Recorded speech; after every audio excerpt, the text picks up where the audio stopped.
So welcome everybody to another in our series of conversations between Harpal Brar and Caleb Maupin. And today we're going to be talking about a concept which is very central to a Marxist understanding of the economy, which is overproduction crisis. And I find this very interesting topic. It's one thing that you really don't get forgiven for talking about. The bourgeoisie, of course, avoids the concept like the plague. They use all kinds of euphemisms when the effects of overproduction crisis are felt. But even as a socialist, when you go online and try to explain basic concepts of Marxism, I notice always, if I mention overproduction in any podcast recording or meeting or speech, there will be at least one and probably several people underneath who will come jumping in and saying, no such thing as overproduction. What's this woman talking about? She's an idiot. So, Harpal, could you perhaps start us off with just a very basic overview of what is the Marxist concept of overproduction? Well, really, first of all, I have to warn you, I'm not a very good reader, but I want to give you a quotation from the Manifesto of the Communist Party by Marx and Engels, which sums it up in words that I could not even dream of being able to conjure up for your or the audience's benefit. So here it is. For many a decade past, write Marx and Engels, the history of industry and commerce is but the history of the revolt of modern productive forces against modern conditions of production, against the property relations that are the conditions for the existence of the bourgeoisie and its rule. It's enough to mention the commercial crises that by their periodical return put the existence of the entire bourgeois society on its trial, each time more threateningly. In these crises, a great part not only of the existing products, but also previously created productive forces are periodically destroyed. In these crises, there breaks out an epidemic that in all earlier times would have seemed an absurdity, the epidemic of overproduction. Society suddenly finds itself put back into a state of momentary barbarism. It appears as if a famine, a universal war of devastation, had cut off the supply of every means of subsistence. Industry and commerce seem to be destroyed. And why? Because there is too much civilization, too much of the means of subsistence, too much industry, too much commerce. The productive forces at the disposal of society no longer tend to further the development of the conditions of bourgeois property. On the contrary, they have become too powerful for these conditions, by which they are fettered. And as soon as they overcome these fetters, they bring disorder into the whole of bourgeois society, endanger the existence of bourgeois property. The conditions of bourgeois society are too narrow to comprise the wealth created by them. That's basically the summary. You can dismiss me and say you can go home now. But basically, this is something that we've got to take into the working class circles. It isn't that there is not good regulation of banks. It's not because there is corruption. It's not because people were not intelligent in running the present system. It doesn't matter if every one of them was a mathematician, an arithmetician, and a scientist of the highest order. Bourgeois society can only function in the way it does because the conditions of bourgeois property relations are too narrow to comprise the wealth that is produced in this society. And the modes that the bourgeoisie employs to increase capital, which is the sole purpose of its existence, are mass production. And they produce like there's no limit tomorrow. But there is a limit, and that limit is provided by the market. And as Marx constantly pointed out, the real barrier to the development of capitalism is capital itself. It's the biggest barrier because the way it functions, its main purpose contradicts the mode of production. The mode of production is social. A lot of products are produced on a massive scale because production is socialized. It's no longer the single handicraftsman or the peasant producing goods and food. It is produced by socialized labor, thousands of people involved in production. But it comes into contradiction with the purpose of that production. And the purpose of that production is to increase capital under the condition of bourgeois society, under which alone it can function, which means they're constantly competing. We're not against competition, but the result of competition under the condition of bourgeois rule is basically that whenever there's a profit to be made in a certain sector of industry, hundreds of capitalists rush in to cash in on the bonanza, on the El Dorado that has been opened. But soon that particular sector becomes saturated with the products, and a lot of workers are laid off. You find all the time in your life. And this contradiction is really the basic cause of the miseries of society. It produces unemployment, and if the workers are unemployed, it only exacerbates the crisis. They no longer can buy the goods that have been produced on a massive scale by socialized labor. And the bourgeoisie overcomes these crises by basically, during a crisis, destroying not only the products that have been produced, but a goodly portion of the means of production. Old factories are shut down. Machinery during the crisis goes into, if I can use an old-fashioned word, disuse. It can no longer be used.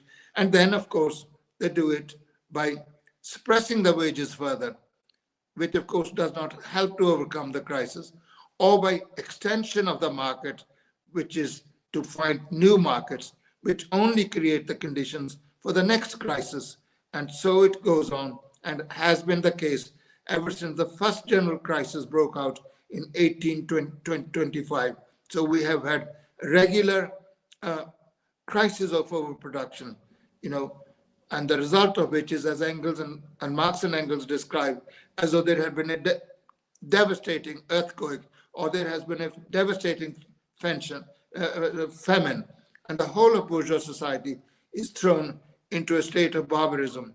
If I may use the analogy, the devastation in the industrial field is like what you see in the Gaza today, as a result of the bombing by the Israeli Zionists of that place. So that is the comparable devastation in economic terms. They may not use bombs, although of course the crisis of capitalism very often leads to rivalry between the rival powers, and it leads to war as well. And then there is destruction, not on the scale of Gaza, but on Gaza multiplied by thousands of times. So that is something we need to take to the working class. It's so easy to understand, and yet the shame of the socialist movement is it does not take that understanding into the working class circles. They're the ones who need to understand. They're the ones who are a class that suffers under the conditions of capitalism. And as Malcolm X would have said, the way bourgeois propaganda carries on, they make the working class hate their fellow workers and not hate the ones who oppress them. In fact, they're against the oppressed, and we got to change that that mode. We got to change that paradigm whereby the workers know who their enemies are and they fight for their own class. Great, thanks, Dad. What I notice when I'm listening to you speaking there is really, you're right that the poetry of the way Marx and Engels express it is very notable. When they talk about the revolt of the property relations, it's a very illustrative metaphor, and they're really describing, this strange situation of famine in the midst of plenty. This want when so much has been produced, and this weird situation that we've never had in any society before, where previously there was famine because there was a lack of food, and now we have famine when there's too much food in the world. We have cold when there's too much coal. The famous story of the coal striker telling his kids why their house was cold. And this kind of that Marx described, that universal war of destruction that seems to have gone on. And I wondered, Caleb, if we could talk a little bit about the fundamental problem that's at the root of all of this, which is the disparity between the wages the workers take home and the value of the wealth that the capitalists need them to buy back in order to realize their profits. And this disparity, which is built into the bones of the a system of production for profit.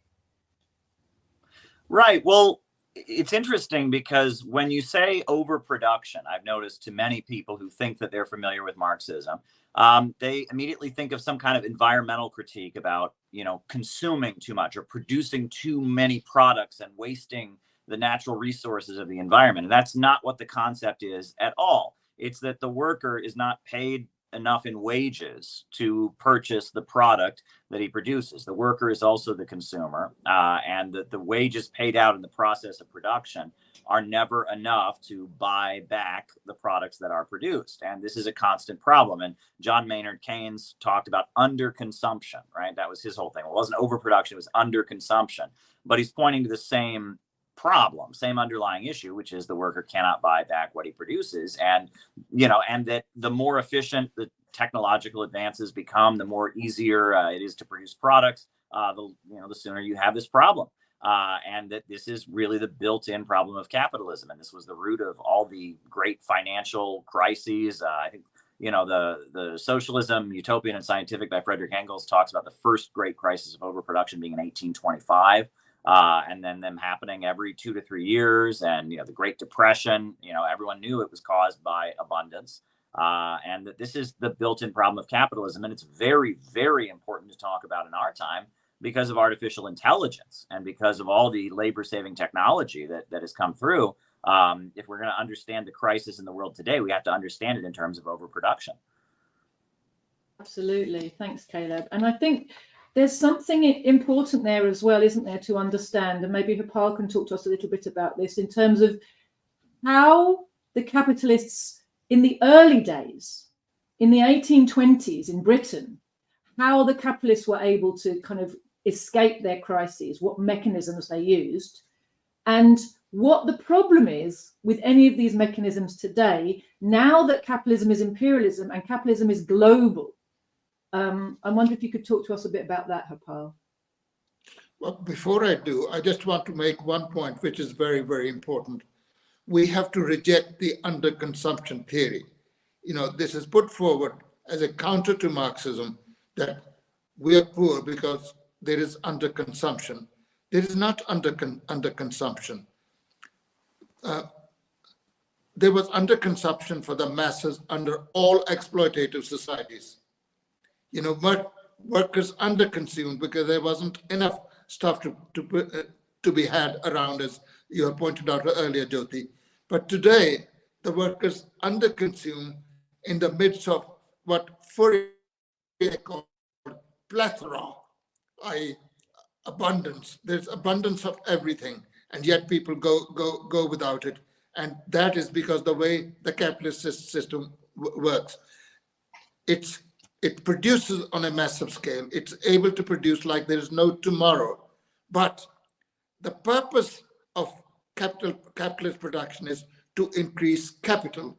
It's to make profit for the capitalist and to increase capital. So at the end of the production cycle, capitalist wants to be in a position where he has received more than he threw into the production at the beginning of the cycle. And that, of course, is what Marx and Engels describes as the revolt of the productive forces against production relations. The productive forces are social. It's produced on a massive scale by thousands and millions of workers. But the appropriation is by the handful few, the darlings of fortune under the conditions of capitalism. Now, of course, capitalists, when they receive their money, they spend some for productive consumption, i.e. on means of production, to expand production. They also have very luxurious lives, but they can't have such luxurious lives that they spend all their profits on luxurious lives, even if they wanted to, even if they were foolish enough to want to do that. There's too much wealth around for them to do that. So in the ultimate analysis, the people who have to purchase these goods are the workers. And capitalist exploitation, by its very nature, exploits the workers. And the term exploit does not mean low wages, which is what most of the time we're told. Workers in such and such a place are exploited because they get only $6 as opposed to $10 an hour. Whatever their wages, it's the wages system that produces this condition, not low or high wages. Of course, we support the workers who are fighting for higher wages. They've got to make a living. But in the end, they have to have the understanding, whatever their wages is not enough to get them over the conditions in which they are subjected to a position where every morning they've got to get up and sell their labor power. There's no way that they can make a living. The whole point of primitive accumulation, as it's called, most people think they were primitive means of accumulating. Primitive accumulation simply means separating the worker from the means of production. So he has no independent way of earning a living. He hasn't got his own workshop, hasn't got his own farm.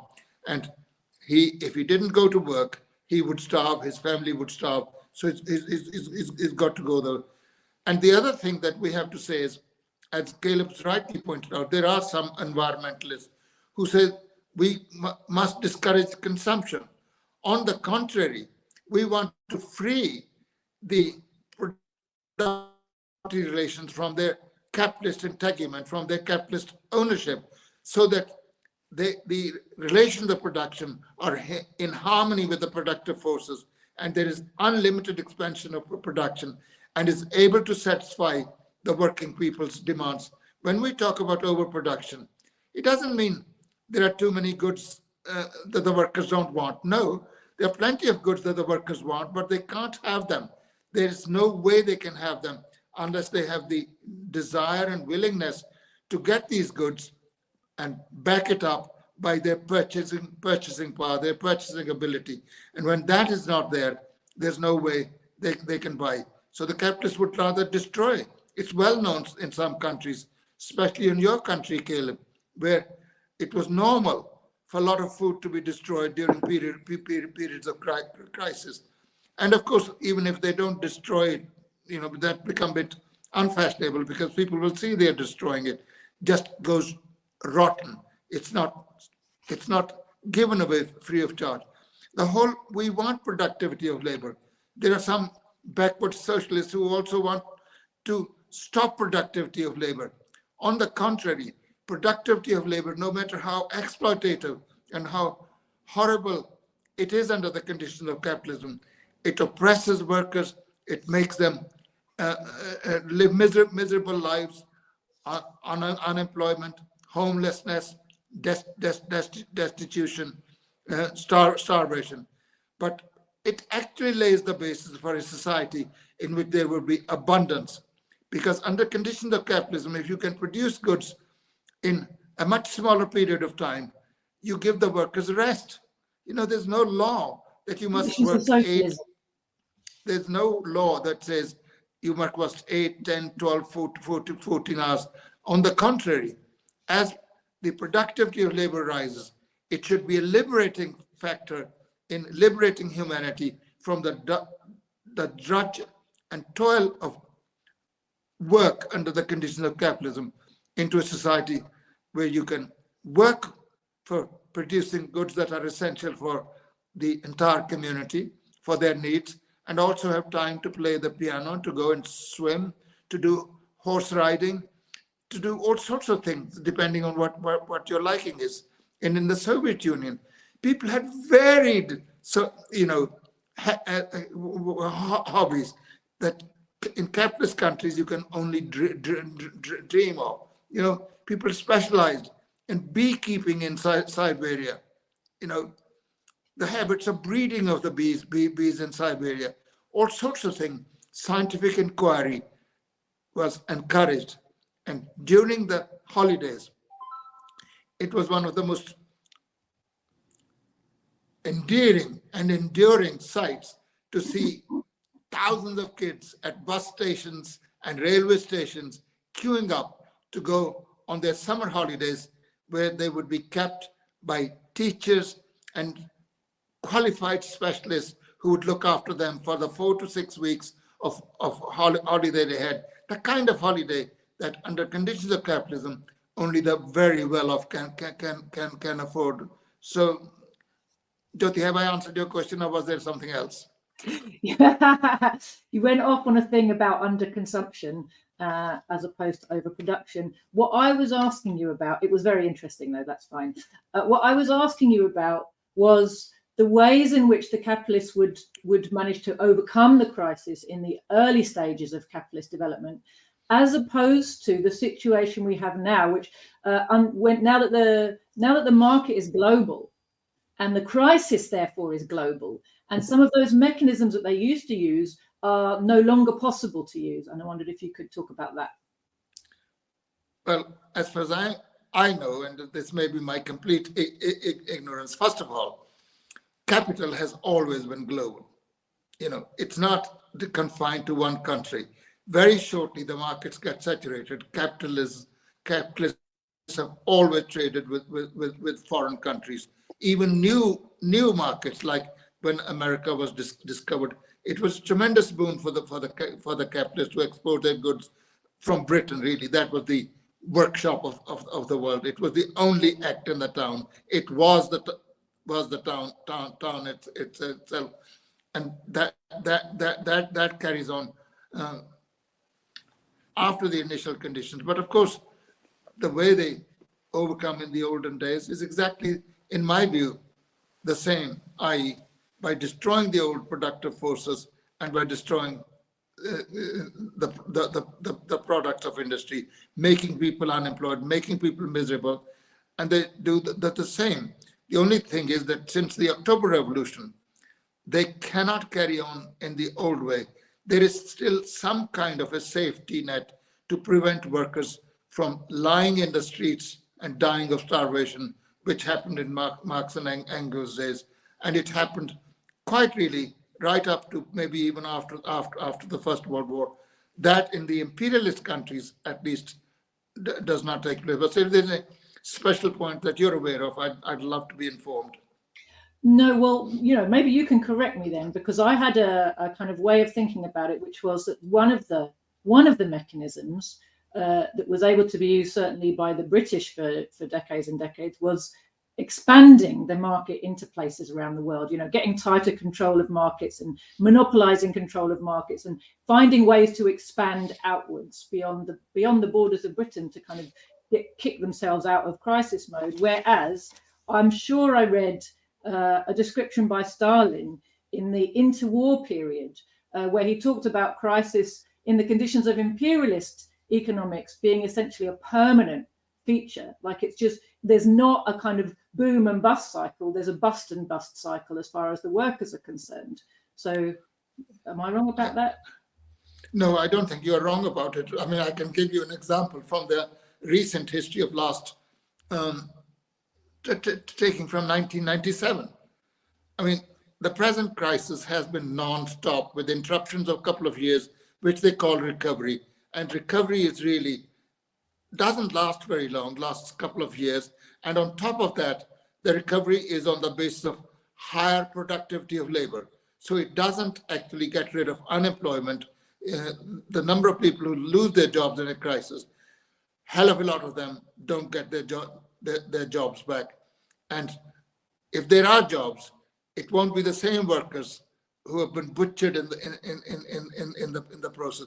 So the present crisis, which started in 1997, it started with what used to be the financial crisis, which started, I believe, in Thailand. Yes. When the Thai baht, that's their currency, collapsed completely. And very soon, that what they call contagion, the crisis spread to other countries like Malaysia, Indonesia, etc., and even eventually Japan. And then the prayer of the capitalists was that they hoped that it would not jump continents. Well, it very soon jumped continents because then came the crisis in Russia. And Russian industry and commerce were bettered. A lot of capitalists who had bought on the cheap a lot of assets in Russia in the aftermath of the collapse of the Soviet Union in 1991, of course, lost their shirts and some bourgeois journalists even put it, it's a lovely simile, it is as though the Red Army has been marching on Berlin. That's what was happening. That it's an irony that they were thinking of a lovely Russia with a freely running market, and the whole thing was gutted. And then very soon after this crisis had been slightly overcome, came, would you remember the dot-com bubble that happened in 1903? Everybody was buying shares in industries concerned with technology, and the shares and stock markets went through the roof. And after 3-4 years, it bust. And so there were then a couple of years of recovery, and then, Caleb, correct me if I'm giving wrong information, then bust the subprime mortgage crisis, where American capital was so desperate to make investments and find people who would borrow money. They found people like very poor people to lend money to without security, without job, without any guarantee, without any collateral. Well, after that bonanza was over, the bubble bust, and it produced the worst ever crisis of capitalism. It spread to literally the whole world.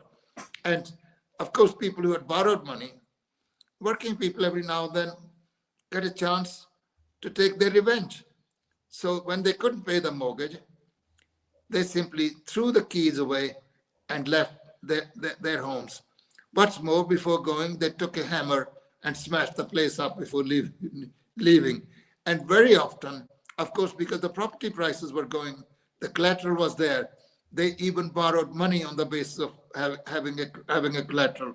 So it left capitalism in a very bad way. And most of the financial institutions of finance capital, the banks, the big insurance companies that are like AIG, they would have gone bankrupt. And Paulson was the Treasury Secretary in the US at that time. He allowed Lehman to go down, because he genuinely believed that was the only way. If you've been lending irresponsibly, you must suffer the consequences, as they did in Marx's days. But it had such ramifications, it actually frightened the daylight out of all capitalists. So all the central bank governors, from United States to Britain to the European Central Bank, and everyone joined together to find a rescue package, and literally hundreds of billions of dollars were spent to rescue these banks. And during this crisis, the biggest names in banking industry, from NatWest, TSB, etc., to the major American banks, their market capitalization from, say, being $250 billion actually came down to $5 or $10 million. Can you just believe these banks with huge property portfolios, and their market capitalization is $10 or $15 million? So that is the state to which the financial institution had been reduced. And that's all because of the crisis of capitalism. A lot of stuff has been written about it, and the bourgeois commentators simply say there wasn't oversight of borrowing. There was too much credit. There was only too much credit because by lending money, the banks could make money. As long as the payments come in, there's no such thing as too much credit and too little credit. The credit is good if the borrower can keep on repaying the principal as well as the interest. It only becomes too much when people's ability to pay goes away. And when does it go away? The workers when they've lost their jobs, and the capitalists when their industry is not selling anything. So at the bottom of it, when you look at a financial crisis, it's really not a financial crisis. It's the first one to appear. It's basically a reflection of the underlying economy, namely it's a crisis of overproduction. Thanks, Harpal. You've touched on something really important there, I think, which is the way that the crises are described to us when there's an explosion in the economy. Number one, the bourgeois economists are always taken by surprise. and then they all scurry around trying to work out what happened. And it's always a situation where, like a week before, they'd all been saying how well everything had been going. I mean, everybody remembers Gordon Brown saying we found the Goldilocks economy, a week before all the banks went bust. And we have this all the time, right? Look, capitalism's working fine. Look, as long as big companies are posting a profit, nobody cares how they're making it, whether it's sustainable, what's underlying that, and it's literally quarter to quarter. And as long as the money comes in, happy days. And the fact that things are increasingly kind of built on sand and are due for a collapse and are overdue for another collapse, they're not interested in that. Every now and again, you hear a kind of a whistleblower going, I think that there might be some problems in the economy. Everyone's like, oh, there's profit margins. What are you talking about? Then one institution goes bust and everyone looks for reasons in that institution. Oh, this guy behaved badly. This guy didn't have the right oversight. This guy's greedy. Oh, it's not capitalism that is about greed. Just this man here. Oh, the regulators were caught napping. They create a narrative that's about an isolated individual or an isolated institution to hide the fact that underlying all of this is the crisis of overproduction. When you can't make profits from productive activity, you get into all of this speculative activity. You get into lending money people so that they will put demand into the economy because they haven't got money in their pockets to do it, from their wages. And this level of indebtedness, now we're in this weird situation where not only ordinary people are hugely indebted, and particularly people who have houses and can borrow against their collateral, or people who have been allowed to take out credit cards, but companies. It turns out that lots and lots of even very big companies are doing this thing where they will take loans out, not in order to invest in their businesses in some way, but literally just to hand over to shareholders. So it's a way of keeping it looking as if your business is viable. Right? But that's not sustainable. Those loans are going to come due. And then suddenly, not only you haven't got profit margins, but how are you paying to service those loans? Right? And you're seeing these problems building up in so many areas of the economy now that anyone who's paying attention can see that the crash that's brewing right now is going to make 2008 look like a walk in the park. And yet, most of the financial papers are, will tell you every day that capitalism's working really, really well. So I wondered, Caleb, if you wanted to add to any of those points that Harpal was discussing there. I've got a lot, actually, because I remember the 2008 financial crisis very vividly. And I mean, what it was really rooted in is that the wages of Americans had gone down. The good paying industrial jobs were replaced with service sector economy. Living standards were decreasing, and technology was eliminating jobs, and just Americans couldn't afford to keep spending in the same way that they had once done. And that what I remember also was you remember after 9/11, George W. Bush, he said that Americans who wanted to help the country, they should go shopping. I don't know if you remember this, but it was very famous. Yes, I do. Yeah, people were horrified. It was like, what, you want us to go shopping? But what he was saying was keep spending, because they were sitting there trying to figure out how they could keep Americans spending. And so there was a legalization of all kinds of lending practices that had previously been illegal, but it was done with the intent of keeping Americans spending when they couldn't afford to keep buying, right? And that there was a lot written about, oh, it was so irresponsible, and this free market ideology caused them to deregulate and allow these illegal lending practices. But they did it because it was the only way to keep people spending. And that's the point that a lot of the liberals are missing. It wasn't just that they were greedy and they wanted to have these practices. They needed Americans to keep spending money. And then, of course, these illegal lending practices that were legalized, these practices. I mean, it would be like a family, they're struggling to pay their bills, but they have a house. They take a second mortgage on the house, where they just have to pay, mortgage payments. But, their contract says that after the third year, their mortgage payment triples. And of course, you can't, they're not able to pay that. And so then their home gets foreclosed. And all over Detroit, all over California, all over Ohio, Pennsylvania, the suburbs and the towns that were known for having, where the American family has their house and their car and all of that, they were all getting foreclosed. And I remember walking through neighborhoods in Detroit where literally every house had been foreclosed. It was like a ghost town. It was eerie. And that was the 2008 financial crisis. And I point out to people that, I mean, when it really gets down to it, when they say the housing bubble burst, what that was about is that millions of Americans lost their homes because there were too many houses, because Americans couldn't afford to keep buying houses at the same rate. And so in order to desperately keep them buying houses at the same rate, all these practices were legalized, and then it still didn't work out. And so, the tent cities sprung up.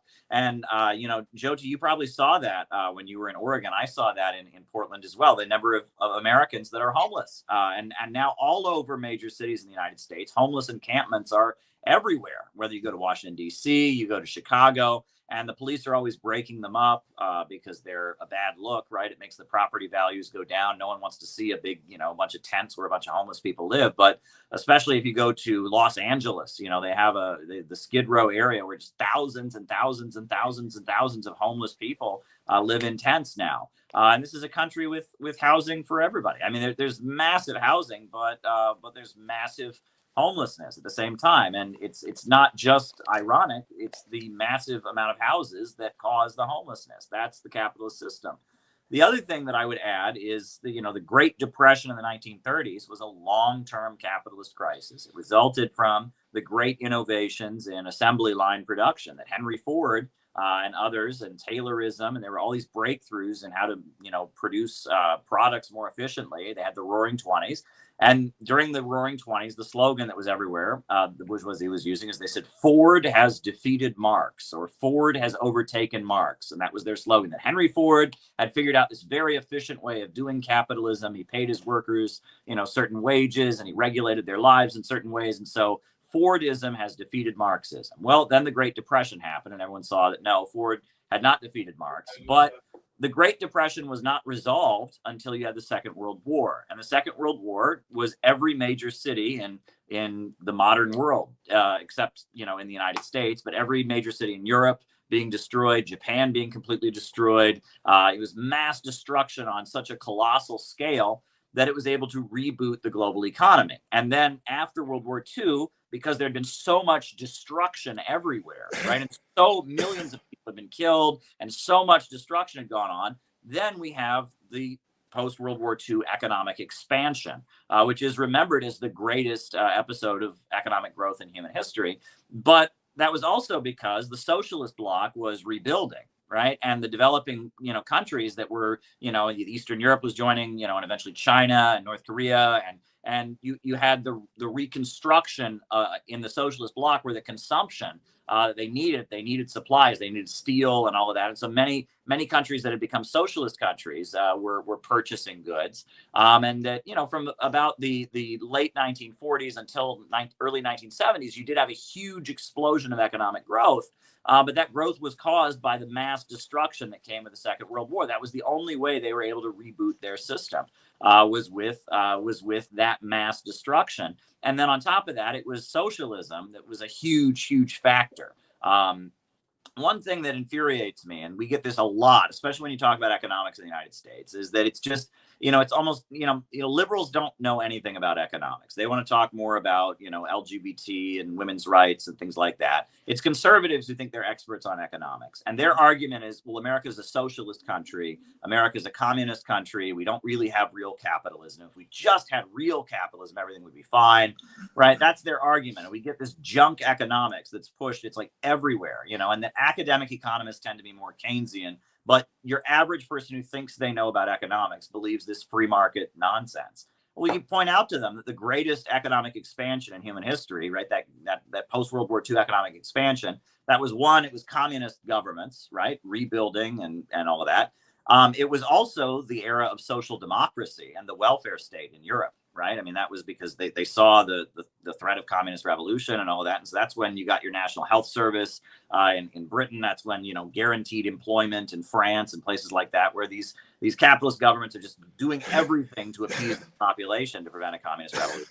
And in the capitalist sector of the developing world, you had these kind of military Bonapartist regimes that, the Shah of Iran or Park Chung-hee of South Korea and other that were using heavy state control in order to stabilize and develop in their countries to hold off communist revolution. So throughout the post-World War II economic expansion, this great episode of, there's no free market economics. Free market stuff doesn't arise until the 1970s, when the post-World War II economic expansion comes to an end, and they're having an economic crisis, and it's basically a push for austerity.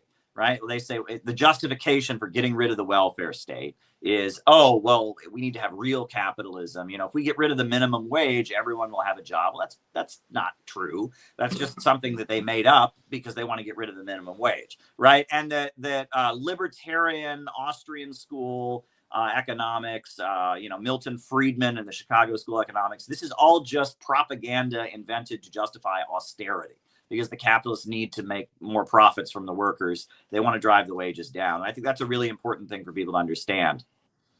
Definitely. There's something struck me when you were talking about the tent cities. It's really important to remind ourselves of that Harpal did right at the beginning of this episode, but we have to constantly come back to the human cost of all of this. Insane waste. It's an insanely wasteful system, and what it wastes the most is people. People's lives are thrown away by this system because they can't be made productive use of, profitable use of, by this system. And this picture you reminded us of the fact that we have tent cities side by side with empty homes. And in particular, the homes that are empty in Britain tend to be the most expensive ones, because they've just become places where real estate, as the Americans call it, where you park your money. And they're just assets. And because they're an appreciating asset, quite often it's a pain even to put someone in them as a tenant. It's no longer got anything it's completely divorced from its use value as a home. Homes are irrelevant to capitalism. Houses as property and an asset, are things which are bought and sold. And, on the increasingly, the dispossession of the poor from their homes, whether it's kicked out because they can't pay the mortgage, or kicked out because of the privatization of social housing, which we had in Britain in a mass way over the last decades.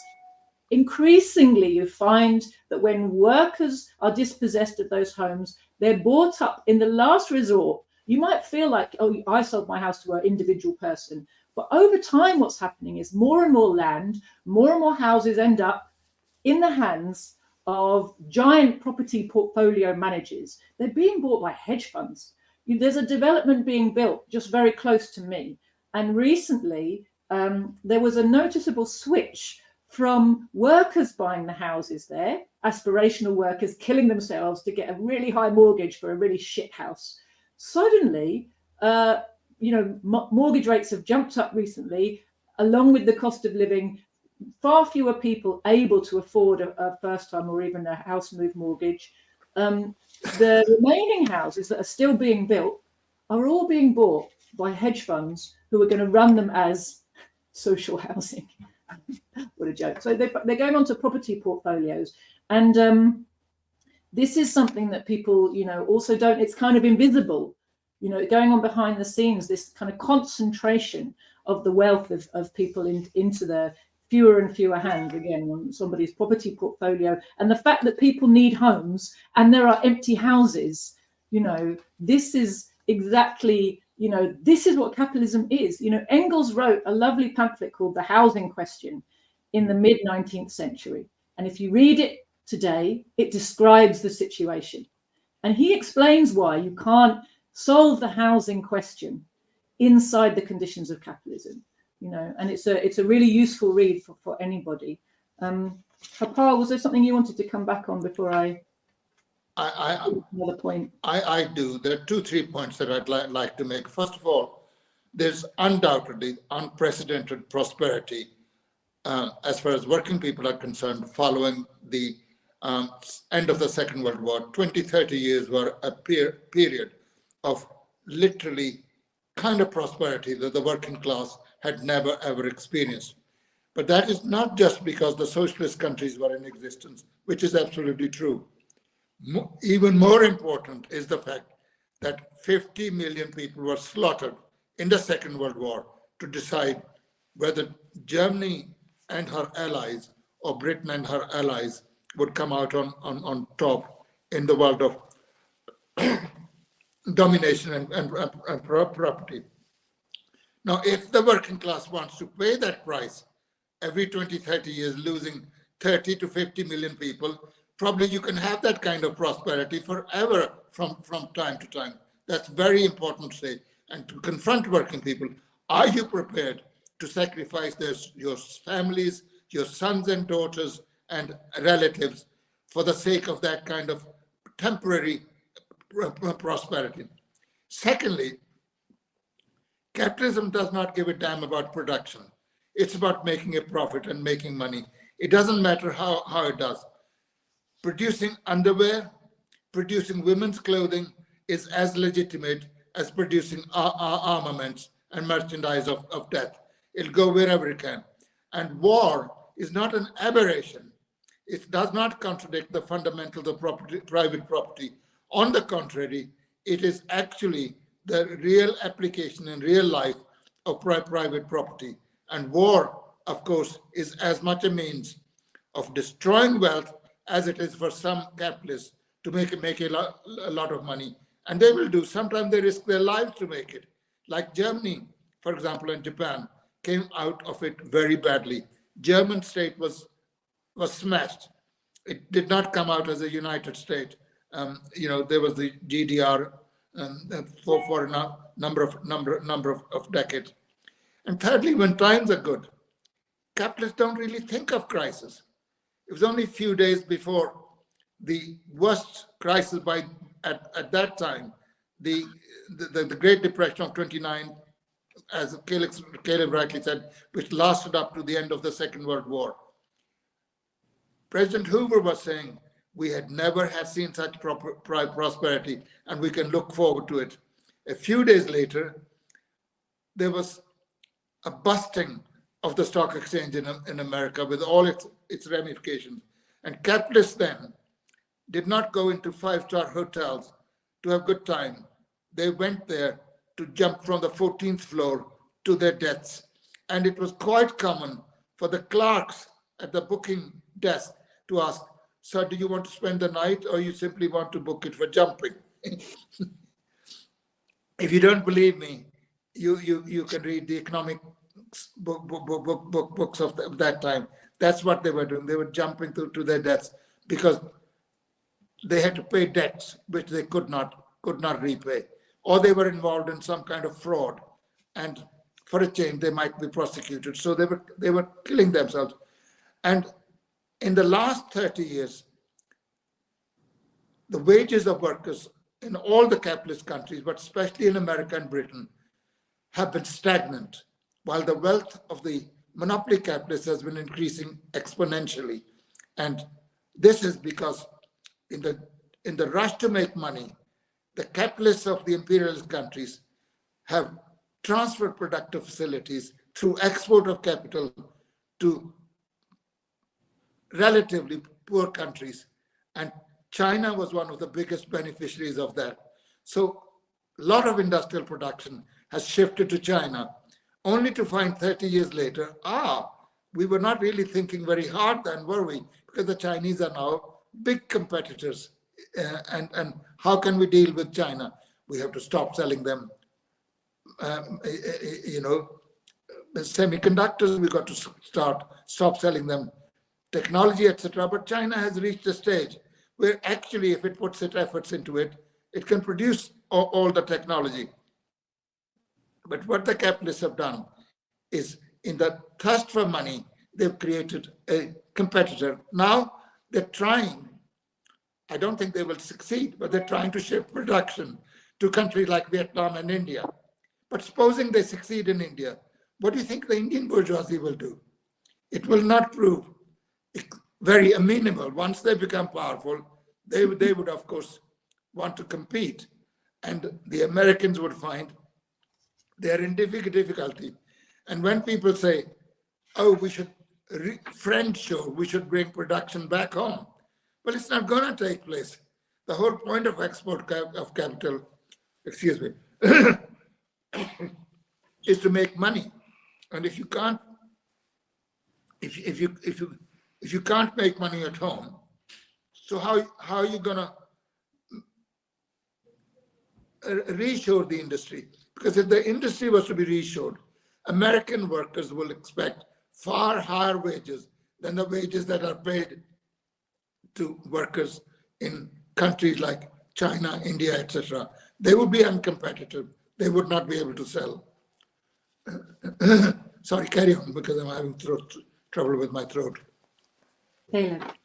Well, the thing that I always point to is self-driving cars, because there's a lot written about how we're very close to having self-driving cars. The technology is there, and pretty soon, we can have cars that drive themselves, artificial intelligence with artificial sensors, GPS tracking, etc.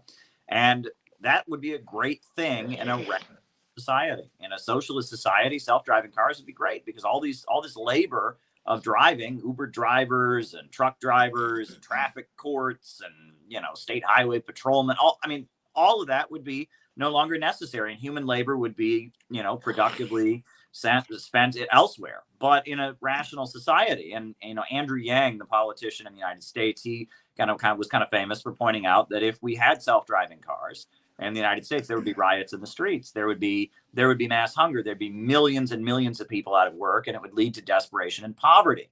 And that points to the problem with capitalism, that technological advancement and greater abundance resulting from it leads to greater poverty, and that socialism is about overcoming that. It's having a rationally planned economy so that this contradiction no longer exists, and the amount of abundance in society can expand even higher, and we can advance technology and become more efficient, and everyone gets wealthier as a result, and living standards go up, and we can reach that ultimate goal of communism, a stateless, classless world of vast abundance, where people can just do what they feel like doing and take what they need, from each according to his own ability to each according to his need.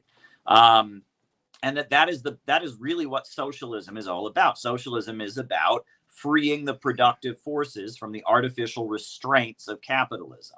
And that is a very, very important point to understand. I think Frederick Engels talks about the difference between capitalism and socialism is the difference between lightning and just, electricity as it is, and concentrating electricity, when you plug in an outlet or something. Like taking all that irrational productive power that's just kind of out there and organizing it so it can be concentrated so the rate of growth can expand. But this is very important, because there's this notion now, and everywhere I see this. If you go to Barnes and Noble, the big bookseller in the United States, if you look for books on socialism, all the books will be about degrowth, right? And about how socialism is about degrowth. We're going to regulate the economy so that everyone has less, and we stabilize the environment, right? And that there's so many books, Degrowth, The Future Beyond Capitalism. The problem with capitalism is that it produces growth, and this is wrong. This is not Marxism in any conceivable way, and it's very, very dangerous. And it doesn't represent socialism and the aspiration of the working class. What it represents is the desire of the ultra-rich to stabilize the economy by destroying the means of production on a massive scale.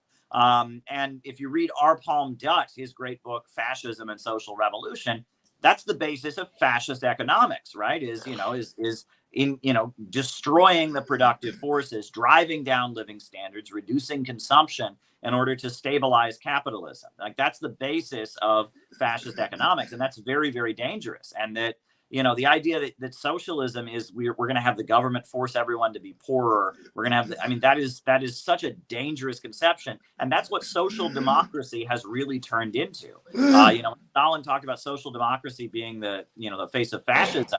At least in his day, the Social Democrats wanted the wages of the workers to go up. Now, social democracy, the woke left in the United States, they really are at the point where they are talking about going backward in order to stabilize capitalism with heavy-handed controls. And then a lot of working class people, they hear Klaus Schwab, right? And you'll own nothing and be happy about it, right? And, and they talk about, they have these dark, and the right wing is able to kind of rally working class people against these very sinister kind of, social engineering fantasies of the ultra-rich about, making people live in pods, and having birthing licenses. That's one thing. How you have to get a license to have children, and the government decides how many children and all that. And the ultra rich are definitely thinking about all of these things because it's the only way they can save their system, right? The Malthusian options. The ultra rich are talking that way. The lower levels of capital are in revolt against that because they don't want their profits to be cut into it. But the message of the working class is a contrary message, which is that society should have no limit to human growth. And with public ownership of the means of production, living standards could constantly increase.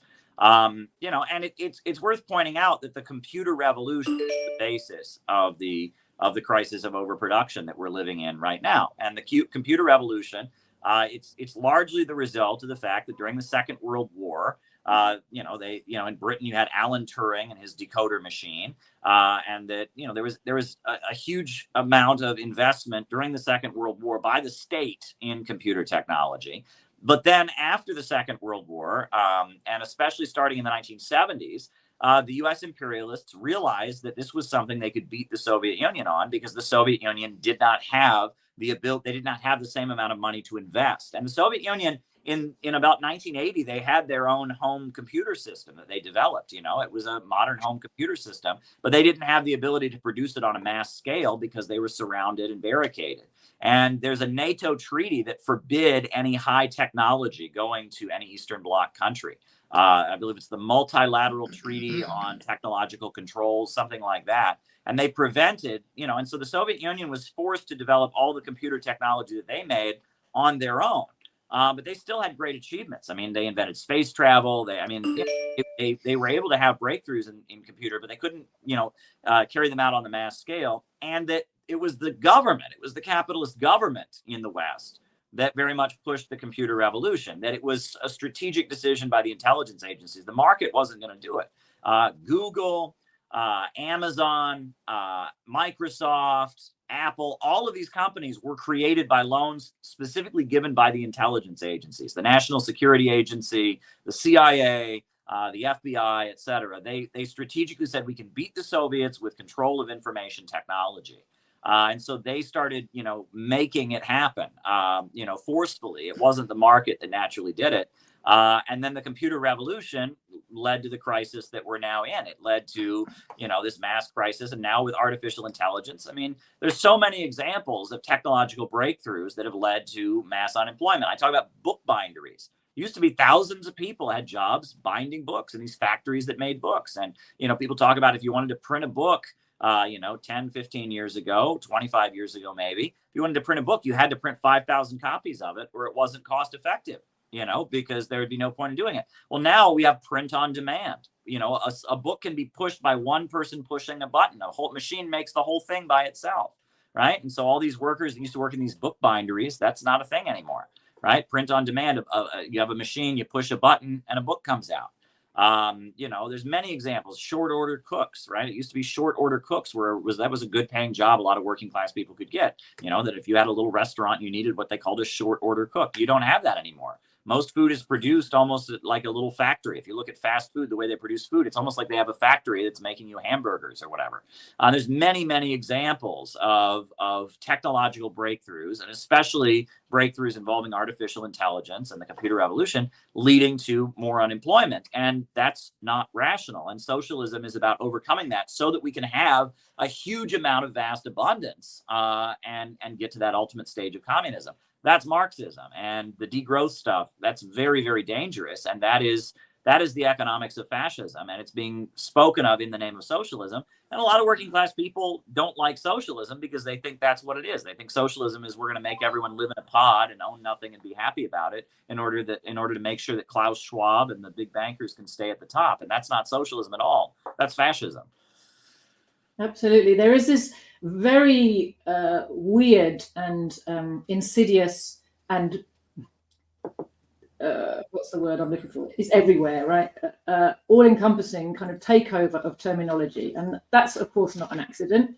The ruling class, ever since Marx's day, the ruling class has been creating machineries of obfuscation because the truth is now there in certain very vital fields like history and political economy. And in order to stop people accessing the truth, you have to have this increasingly complex machinery of hiding the truth. And it's big and it's multifaceted, and it is really everywhere, right down to the comments section on YouTube videos, you know, little trolls who come along and say, oh, but of course Marx was disproved because of X, Y, Z. And they've got their little lines that they put up under things to stop people from engaging with the information themselves. Now, I encourage everybody who looks at these types of videos and says, oh, that sounds interesting, go and read for yourself Capital. Anybody can read it. It was written as a popular book. It wasn't written for political economists only to understand. It's a popular book to bring the understanding of political economy and the way that capitalism works to the workers, because they're the ones who really need this information in order to organize themselves to overthrow capitalism. So it's a popular book. Of course, it was written 150 years ago, and it's a scientific book. It takes a bit of work to read it, but anybody can do it if they want to. And it's the only way you can defend yourself against all of the people who come along and tell you what Capital says.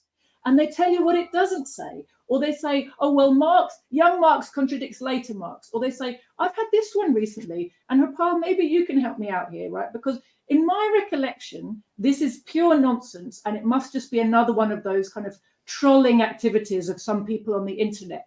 But I've noticed in some of the recent videos I've done, and I think it's because I've tried to give a very simple and popular overview of overproduction and the reason that capitalism can't solve its own problems.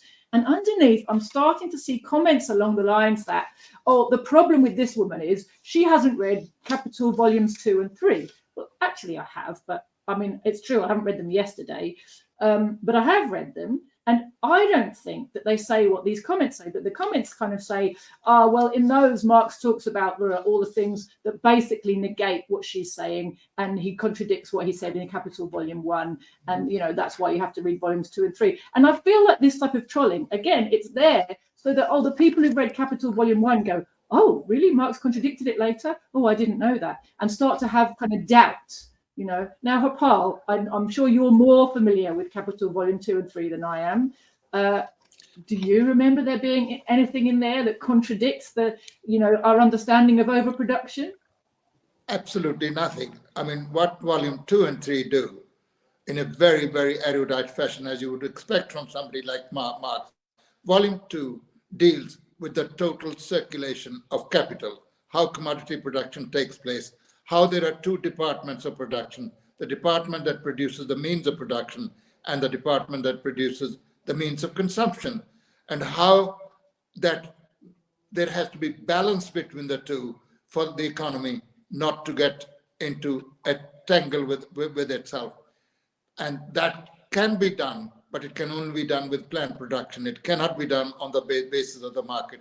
That's what causes the problem.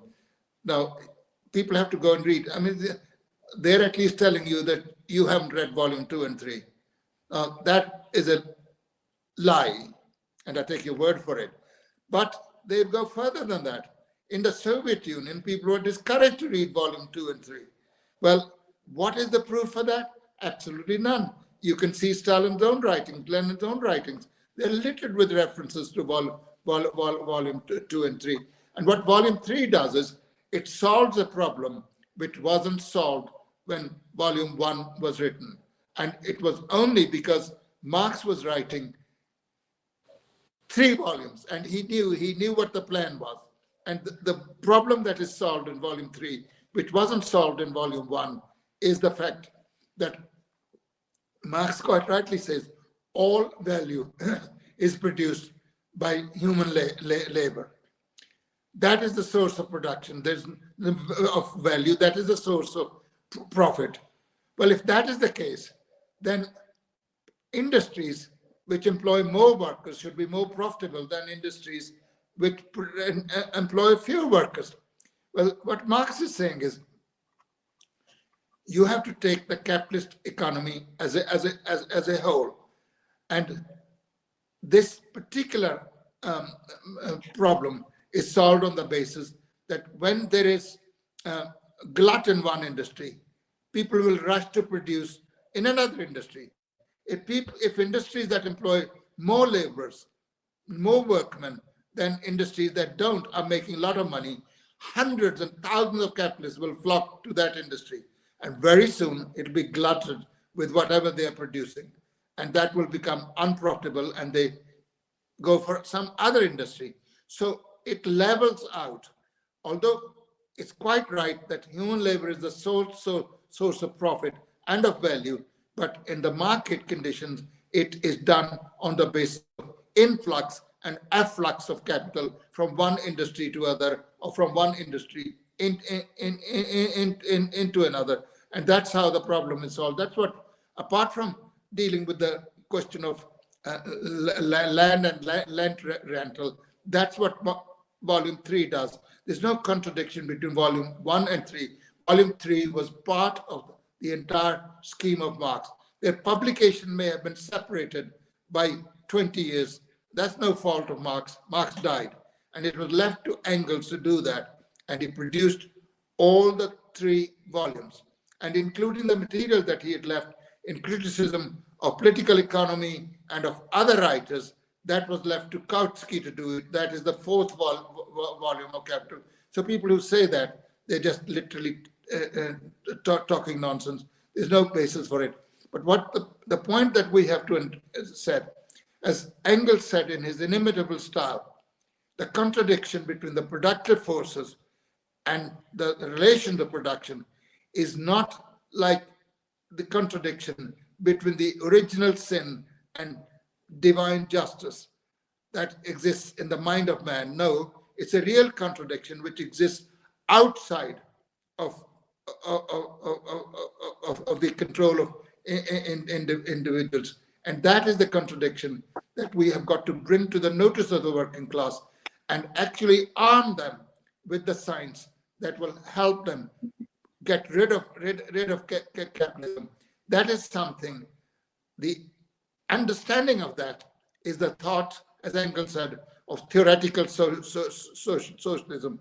And that thought must be taken to the working class as a means of arming them to get rid of capitalism. Unless you get rid of capitalism, there is going to be no ridding of the crisis of overproduction, and you will not be able to get rid of either crisis in production or war, if you like. And further, under the condition of monopoly capitalism, although commodity production is the basis of the system, that is undermined basically by the financial institutions. Production takes place, but the cream is skimmed off by the financial manipulators. The major portion of the profits goes to the manipulators of the market, the geniuses of finance capital, and they're the ones who dictate. That's precisely why there is so much of export capital. Export of capital is not sending printed dollars abroad. It is actually taking production outside of the national boundaries of individual countries, because national boundaries have become too narrow to allow for the expansion of the market. So they take wherever they possibly can go. They go where labor is cheap. They go where there is less regulation. They go where there's a big market to be exploited, and they go where there are sources of investment, and they are, of course, sources of investment. And there are all kinds of rubbish about population as well, Malthusianism and all the rest of it. They try it in Western Europe. They were saying the same about China. China was overpopulated. Now everyone, including every capitalist, is saying China is short of laborers. I have always disagreed with the Chinese communists on the question of one-child policy. It's acceptance of Malthusianism, which Marx quite rightly described as Malthusianism is a slander on the human race. Our problems are not too many people. Our problems are insufficient product available to the working people. Mao Zedong put in his own style. If a person is born with one mouth, he's born with 2 hands, he can work. There's no need to say to people, you can't be fed because there are too many of you. But capitalists have 10, 15 children. None of them ever starves. Why should working people's kids be starved? And if there's a tendency to have fewer people, it is because the conditions of modern life have actually convinced people to have fewer kids. People had more kids at one time because most of them died. There was disease. Now, modern medicine and availability of it on a mass scale has reduced death of newly born babies. There were no pensions for anybody. And you had 15 children and you thought if 13 of them are ungrateful and they won't look after you in old age, at least one or two might be. So that was another factor. And then you had to save for education and everything. But under the conditions that prevailed in the post-Second World War era, most countries had some kind of public education system, some kind of health system. So the necessity for saving to the same extent does not exist. And precisely for that reason, people do not have as many kids as before. Thanks, Harpal. You've highlighted something really important that I want us to end on. Sorry, just one thing. The question of computers in the Soviet Union. I have to say to both of you, Soviet Union was not backward in computers. If it had been, Yuri Gagarin would not be the first person to go into space. Soviet Union was well ahead, and Soviet economy was wrecked by following the bourgeois reforms that were instituted in the aftermath of Stalin's death. It's a subject dear to my heart, but we cannot go into it today. The Soviet Union did not collapse because computers were not sold to the Soviet Union, or because there were, laws. Caleb is right. There were laws. The European Union agreed not to sell anything of a technological nature to the Soviet Union. But the Soviet Union was quite capable of solving its own problems. And even under the conditions of market reforms, they produced a lot. They tried to prevent Soviet Union sending gas to Europe by pipe. But the Soviet Union was able to solve the problems of building the turbines and everything possible on its own. Like China now has been forced by sanctions to build its own semiconductors. And the bourgeoisie is surprised, how can China do it? China should have done it all the time.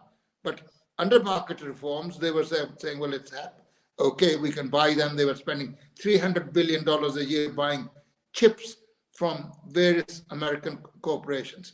And by applying sanctions, they've done a favor to China. The Chinese have begun to produce advanced chips, and it's only a question of 1 or 2 or 3 years before they catch up with chip or semiconductor technology.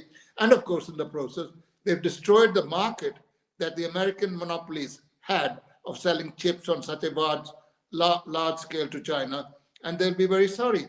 And it's not for nothing that when Xi Jinping went to San Francisco lately, well, 2 things happened. One, San Francisco was cleaned up. The beggars and homeless people were thrown out. The streets were swept, and they were made to look sparkle as though America is really a haven, and San Francisco is the place where you want to stay, not Beijing. Secondly, of course, you would have thought although Biden, in his state of advanced dementia, described Xi Jinping as a dictator, when he spoke to the cream of American monopoly capitalists, they all stood up and gave him a standing ovation, because he only had to utter one sentence: China is a very big market. Now that always excites and attracts attention on the part of any capitalist trying desperately to sell his wares. And secondly, China is a friend and not an enemy. Now, whether he said tongue-in-cheek or whether he meant it, I do not know. But the fact was, they immediately stood up and gave him a standing ovation. And even some bourgeois, respectable newspapers were saying, why would they stand up and give him a standing ovation? Perhaps they didn't realize they were doing it. No, they did realize what they were doing. They're not stupid people. Just because they're capitalists, their brains are not locked. At a certain level, they are locked, but not on this occasion. Thanks. Well, before we finish up, which I'm aware that we probably should do, before I just hand over to Caleb for a last word, I just wanted to bring it back to remind people what this is all about fundamentally. And it's something that's so lost, but you've highlighted it in part of what you said there, Harpal. It's so lost on so many people that Marxism is a science. We don't call physics Newtonism, right? Because the fact that Newton discovered the law of gravity doesn't make it Newton's nice idea for someone else to come along and have a different idea about, right? Newton discovered a law that objectively exists whether or not he had noticed its operation, right? And if Newton hadn't been the one to discover that law, at some point somebody else would have done. The conditions were there, had developed, in which it was possible for men to work out that relationship. And understand that gravity is a law of nature, and so that was the result of the development of human society as a whole. Now, Marxism arose at a time where the capitalism had developed to the point where it was possible to understand the mechanisms by which it worked, and Marx was the person who did that scientific job. In the process, he discovered real laws operating outside of any of our control, not there because we see them or whether or not we see them. They are objective facts, objective laws operating underneath how things work. Now, the fact that you can see little, you can find individual examples of, something that's a bit different, or, oh, but my experience is this, or I see this guy over here. No, what Marx is showing you is the law underpinning the whole of society. When you take capitalist economy as a whole, underneath, this is where the wealth is coming from. Underneath, this is what overproduction is doing. This is why we have the contradictions we've had. He reveals the essence of capitalist development, of capitalist profit. He also revealed laws underpinning the development of society, human society. He revealed laws underpinning the direction of travel of history. He showed a method for understanding all knowledge and all matter in the world that are hugely advantageous for people to use and apply to any area of life.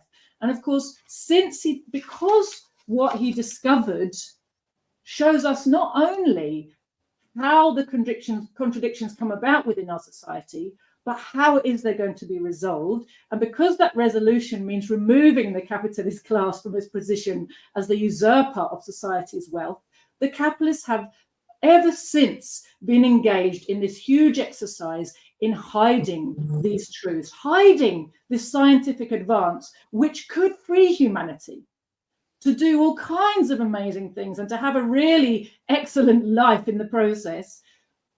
They are hiding this information from us systematically, consistently, persistently. And one of the ways they do it is to tell us that these are just ideas of some dead white European man that we don't really have to read. And anyway, it's written in a style you won't understand. And anyway, it says this, and it doesn't make, they tell us what it says rather than letting us come and find it for ourselves. And then if you do buy it, a book by Marx, you'll find the book's twice as fat as it needs to be because it's full of a commentary explaining to you why you don't have to really take heed of the contents. And it's just a kind of historical document. Caleb. Well, I think a good way to end. Would you, after Caleb, would you allow me 1 minute? I guess I would just like to end on the thought that, Marxism is really a celebration of human creativity. And that what Engels points out in his essay of the role of labor in the transition from ape to man is that every other species simply interacts with its environment. But man masters his environment and is constantly forcing the environment to serve him and reinventing his relationship with the environment to be more productive, to get to a higher mode of production, to have a higher life expectancy, a bigger population, a more comfortable life, and that ability of human beings to constantly reinvent their relationship with their environment, to interact with their environment in a more efficient way, that kind of defines humanity as the creative, technology creating and laboring creature. And I think that's one aspect of Marxism that really comes across. There's something amazingly unique about human beings. So I always tell people beavers have been building their beaver dams the same way for thousands of years. Ants have been making their ant farms the same way for thousands of years. But in just 8 9,000 years, we've gone from hunter-gatherers in the woods to space travel and smartphones, and there is something unique about humanity, and that we shouldn't be, tricked into thinking of human beings as just another animal. There is something unique about mankind, and Marxism is about understanding that and putting it to good use. Beautiful, thanks, Caleb. Harpal. Just last word I wanted to say was the message that has to be taken to the working classes that short of getting rid of capitalism, they can't get rid of either the crisis of overproduction or the imperialist wars. Because our party, if not the only one of the very few in Britain that stresses that point, and even though it's small, it's attracting the attention of the security forces in Britain. But that's a message that we must take to the working class. That is the whole point of Marxism. It's not written for intellectuals to read and enjoy themselves. I disagree with those fools who think it's boring, because even bourgeois professors in Germany are known to buy Marx's and Engels' work just to see the beauty of the language in which they express themselves. And I think there's a turn in events when working people all over the world are becoming aware of the inadequacy of capitalism. We got to strike that message home, and I think we will find more receptive audiences than we have found for 20, 30 years. And on that happy note, I wish you both a Merry Christmas and a very Happy New Year. Great. Absolutely.